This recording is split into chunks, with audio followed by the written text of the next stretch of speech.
তাহলে ও মসজিদ যেতে পারবে।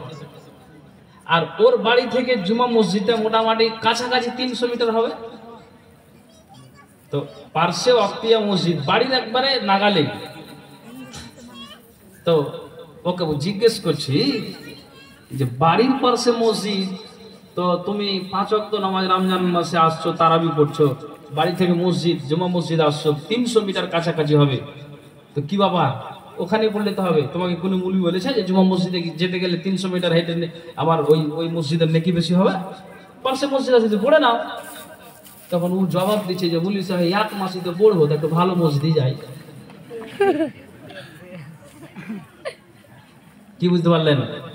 তাহলে জেনে নিতে হবে যে তার ঈমান এখনো পর্যন্ত সম্পূর্ণরূপে প্রবেশ হ্যাঁ না বলুন করেনি। কথা বুঝতে পারছেন না? বলেননি। আমার বিষয়টা হবে আজকে যে যারা ইতিহাসকে শুনে নিজের মগজে জ্ঞান তারা মগজে উঠে তারা জ্ঞান করেছে, তা আমি 1000 দিন শুনে আমার মগজে কেন উঠে না বলুন? আপনাকে আর একটা কথা শোনাই। আমার বাড়িটা কুমারগঞ্জ, লোকাল ট্রেনে যেতে গেলে কুমারগঞ্জ স্টেশনে নামতে হবে, ওখান থেকে মাত্র 1.5 কিলোমিটার। গ্রামটার নাম পলাশবোনা।